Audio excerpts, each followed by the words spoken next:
2, 1, 2. Yeah. Yes, yes, yeah. Uh, peace, peace, world. Hope y'all doing well on this beautiful day. Giving you another episode of Everything is Copacetic.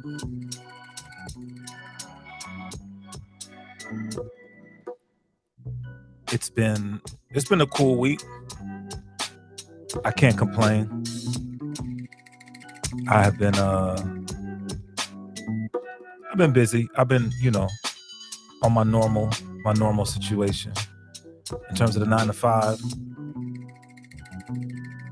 not coming off quite as busy a weekend as the previous one. Um,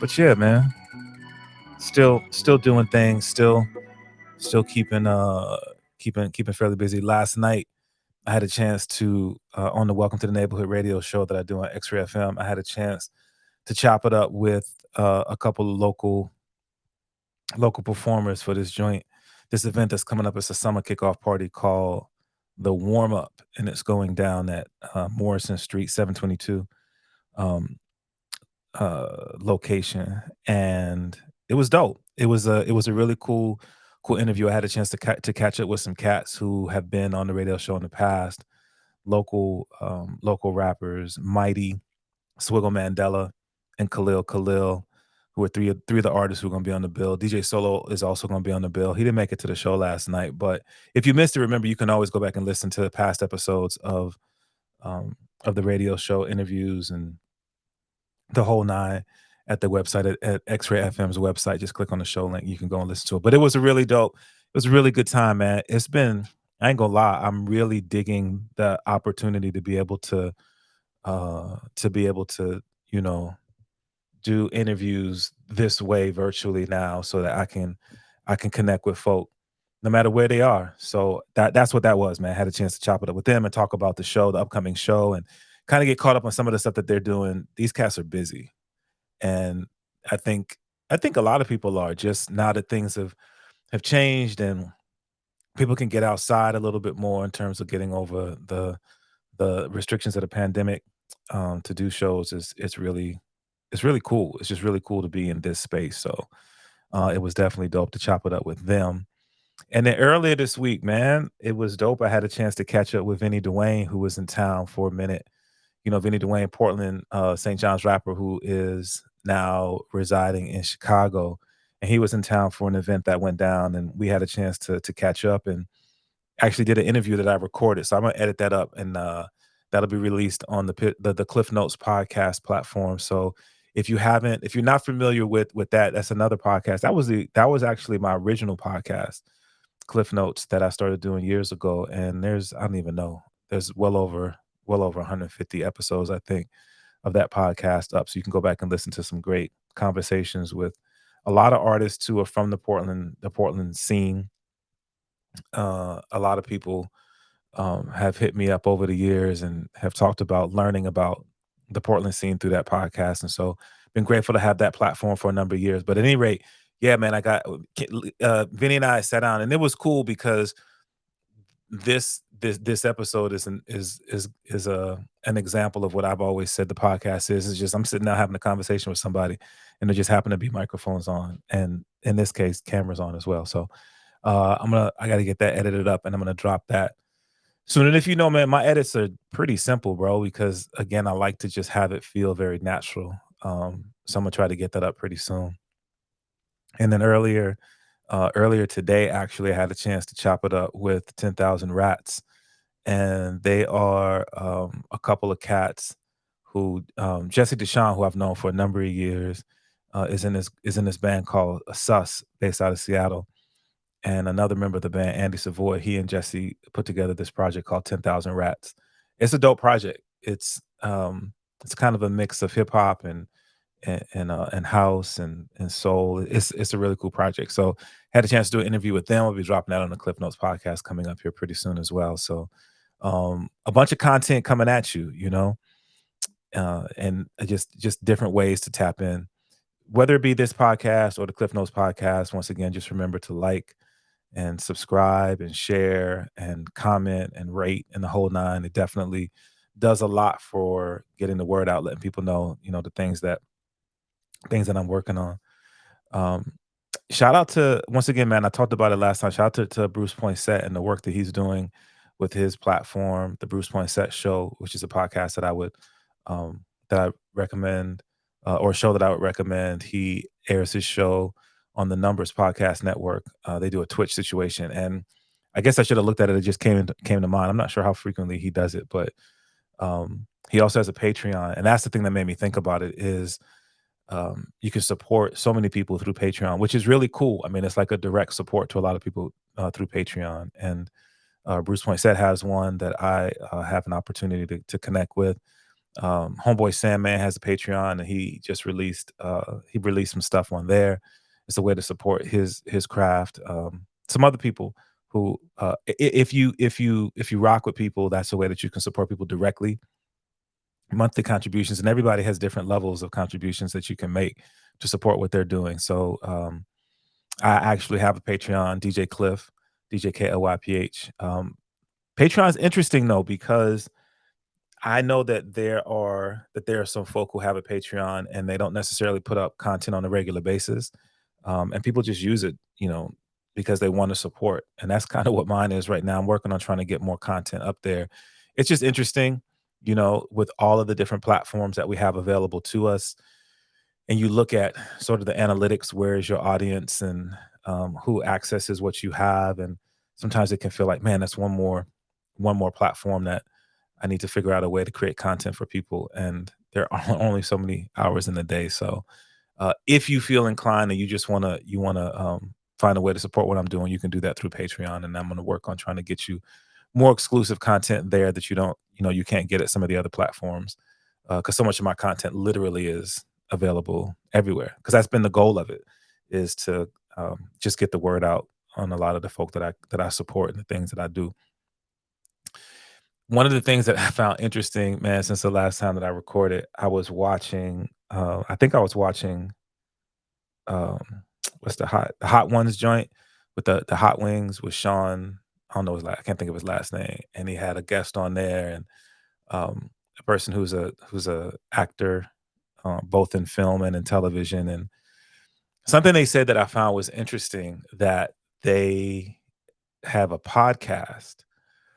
And I've thought about this for a while, man, but even more so now. Now, mind you, I started podcasting, um, 9 years ago. I don't know. I started podcasting before podcasting was as popular as it is, and I know that one of the things that has made podcasting this popular is just through the pandemic, man. People were locked in their homes and they couldn't get out, and people who worked in the entertainment industry, as an example, they couldn't film and they couldn't do the things that they would normally do, and so a lot of people just had a lot of time on their hands, and so they needed to figure something out, and so a lot of people started podcasting, and it's just, I don't know, man. It's interesting to me when I think about people who have all these platforms on in film and television, and then they can go and they can do interviews and they can do all these other things, and then they decide to jump into the podcasting world, which is cool. But I think, being a curator the way that I am, and then a creative through podcasting, it's like, yo, man, leave some space for the other folk, because there's only so many hours in the day, and we can't tap into to everything. At the same time, I appreciate the fact that everybody does have an opportunity to put content out there, but then it all just becomes very competitive, and everybody's trying to one up one another. And unfortunately, I think we live in a society where that extremism is what people would attract people's attention. And I don't know, man. I guess I do feel some kind of way about that. Like, if your avenue is is uh is film and television, like, put your energies into that. You know, to create a podcast just because you can, and because you have a recognizable name and voice. And, like, no shade. Maybe it does sound like it's shade, but no shade. Like, do you. It's just interesting, man. It's just interesting to me. It's like, man, everybody got a podcast, and um, is it all is it all good? Is it all good content? Nah, maybe not. Are you passionate about it, or are you doing it just, as a means of selling your wares? Could it just be that? Um, I don't know, man. That's just a little bit of a rant. I wanna stay positive though, and the thing that makes me say that is I was, not recording, I was broadcasting last night on the Welcome to the Neighborhood radio show, and for a while, I guess really since the pandemic, since I started having the opportunity to do the show remotely, and then have created a way for people to tap in, not just on the FM dial or streaming the audio, but also tapping into the live stream on Twitch and, like, all the video, channels that people can jump in the chat, and I had a lot of people in the chat last night. It was really dope, not just from Portland, but literally from all over, and, uh, and then I opened up the text line and invited people to text in, and somebody texted last night during the show that was really dope, and they asked me to just spend a minute to give my perspective on, staying positive. And it's interesting that came up because when I did the Bruce Poinsett interview, he asked a similar question to me about how do I stay positive in in what I do with curating and being in the music scene. And I think he was referring specifically to the music scene, but so I answered that question to the best that I could. And for someone to for that to come up again last night, I guess the one thing that I think about is all glory to God. I appreciate the fact that people do see that the content that I put out, that the things that I try to do, um, people do see it as being positive. I definitely appreciate that. It is purposeful. I feel like there's so much negativity in the world, and um, I don't want to contribute to that. And I said on the air last night, and I say here, man, it's not that I'm positive all the time. You know what I mean? I'm not always glass half full. I definitely, just as you heard a moment ago, I definitely can get in my feelings about things a little bit. I definitely can complain about some of the things that I see, but I also don't believe in in putting forth the idea that I'm perfect, because I'm not. I'm very far from that. And um as a result of that, you get to see, because I am a bit of a public figure, you may get to see some of that. My goal is to strive to not put that energy out there. My goal is to strive to put positive vibes out there, and um, that's what I did last night. It's funny, I had a chance to talk about just that perspective, and I'll share some of what I shared last night when they were asking, how do I do that?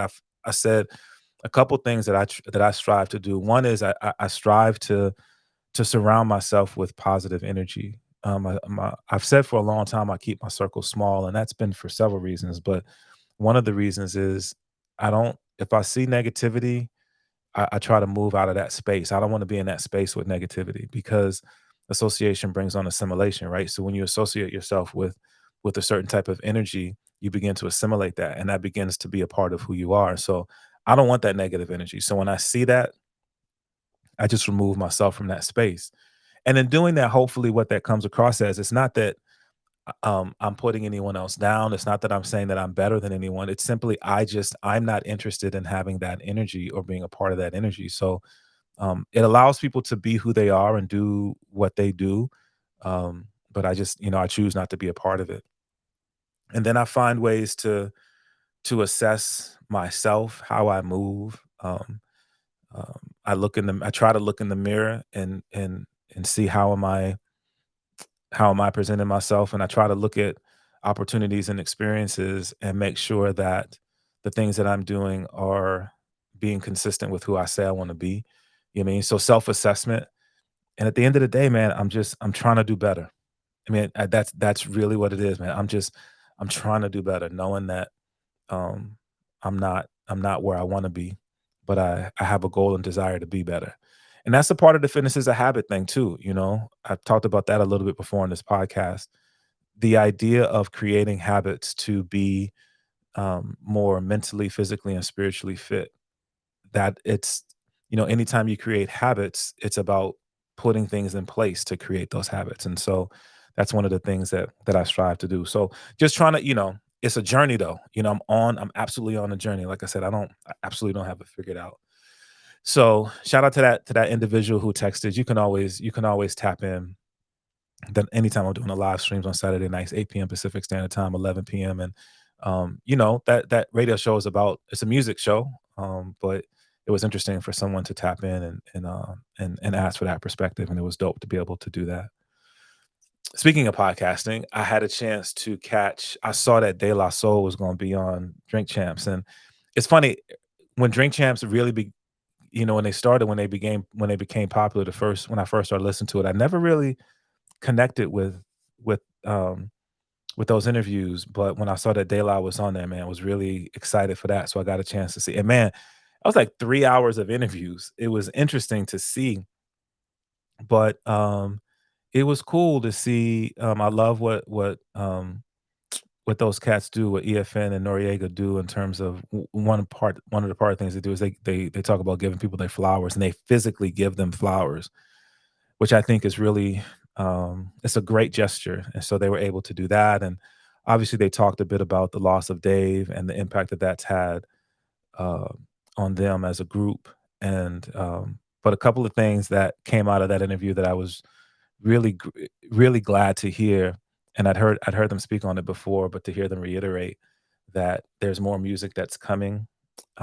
Pos actually talked very specifically about the fact that he has some verses from Dave, but he's not quite sure, um, what he has to use from stuff that Dave has recorded in terms of making another project.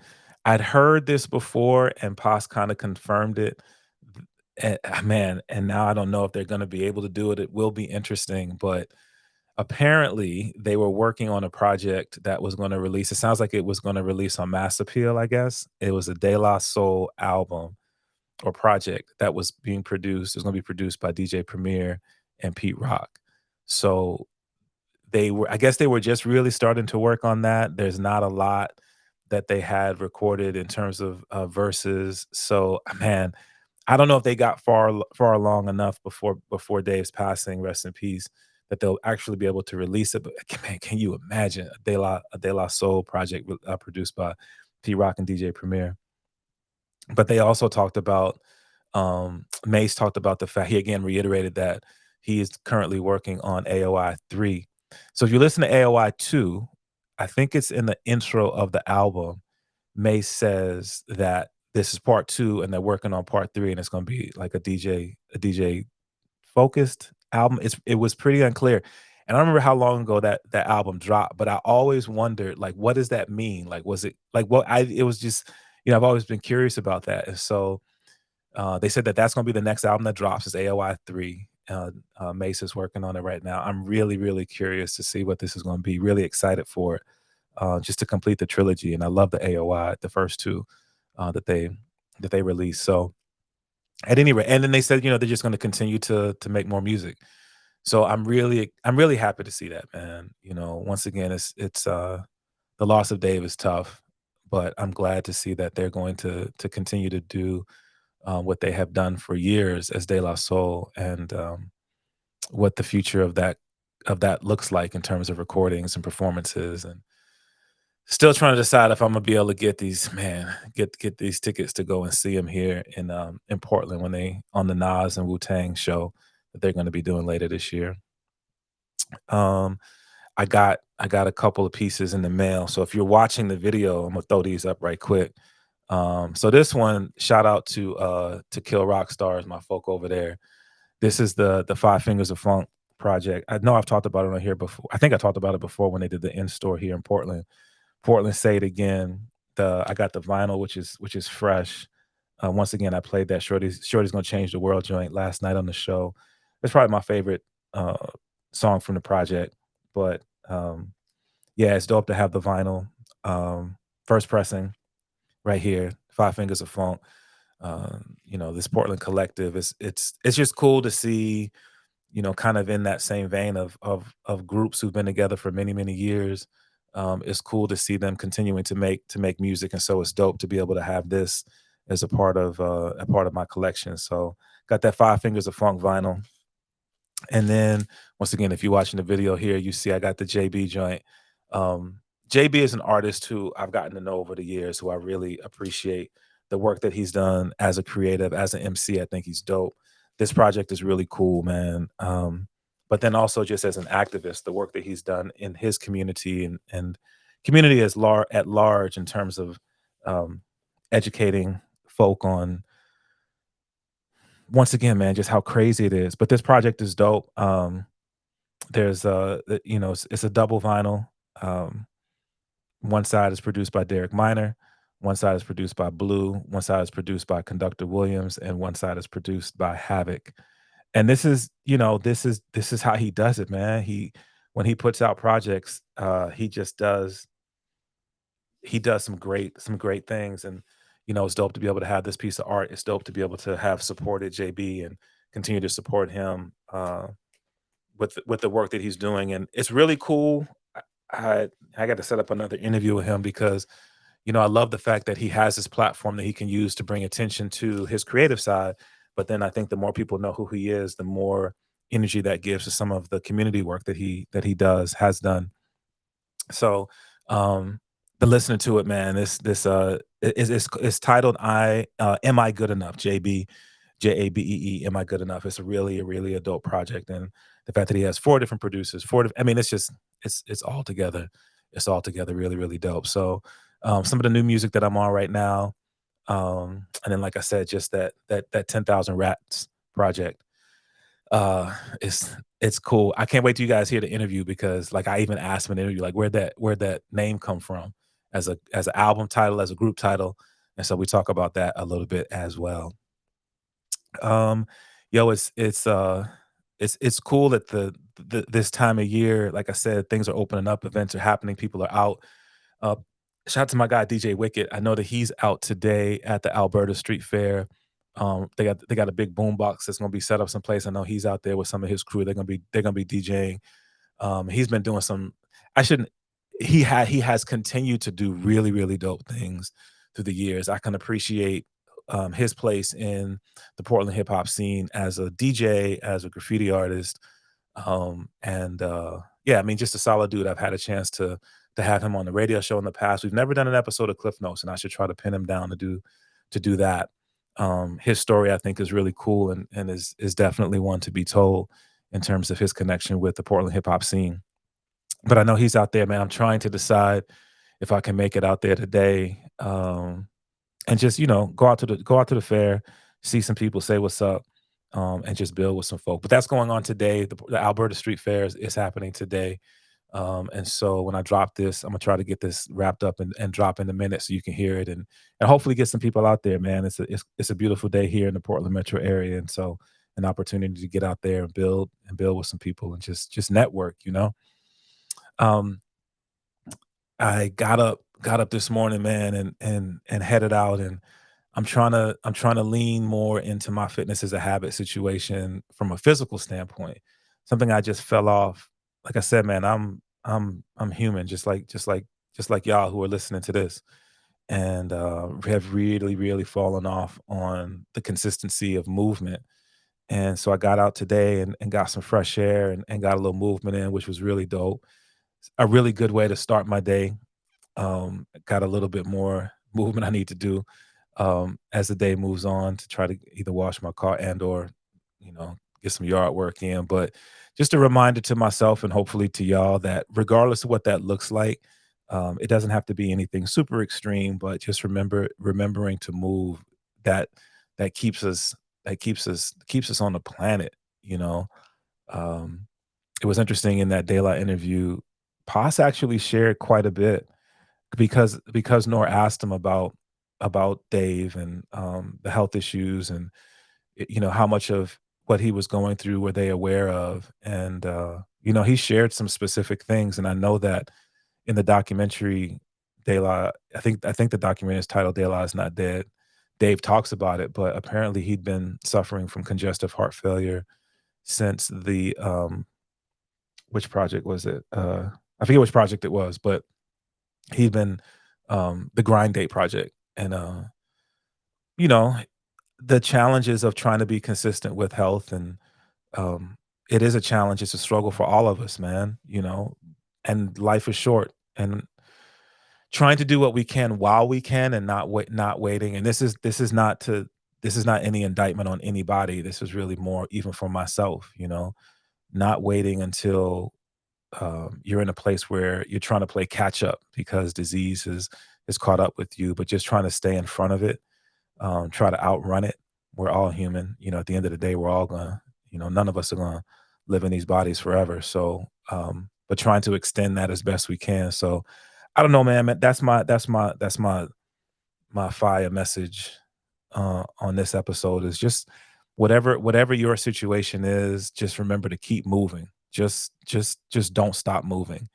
Um, because that's what the body craves. It craves movement. Um, and it can be whatever you want it to be, but this time of year, at least here in the Northwest, when the sun is out and it's beautiful, and get outside, get some of this good Northwest fresh air, and just keep moving and see the impact that it can have on not only you but on your community as well. Man, that's it. That's what I got this time, man. Like I said, I'm trying to be more consistent with these, and just get you guys up on, I guess, my thoughts. I guess the only other thing to think about, man, I'm gonna rant a little bit. This is not negativity. It's just like, come on, people. I am a Portland Trailblazers fan, and it's been very interesting to watch all of the pundits and commentary on what the Trailblazers are going to do. Now, I understand that no one really knows, and because we're in this from a Trailblazer standpoint, we're in this little bit of a dead space. Everything is speculation. But everybody's talking about Dame leaving, and is he going to ask for a trade and this, that, and the third. But he said, even though he's answered questions, people have asked him his thoughts on playing for another team, this, that, and the third. But he said he wants to be here in Portland. He wants to win a championship in Portland. And again, because we all have microphones, it's interesting when we record voices, people will take a little piece of what you say and then run with it. But I think you have to look at the big picture.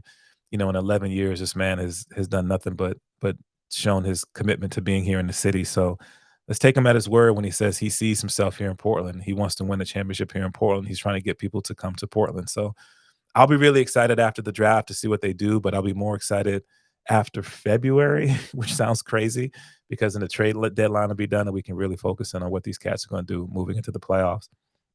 But then I also saw that the Trailblazers announced, and don't quote me on the date, but I thought I read June the 26th they're going to be having an event over at the University of Portland.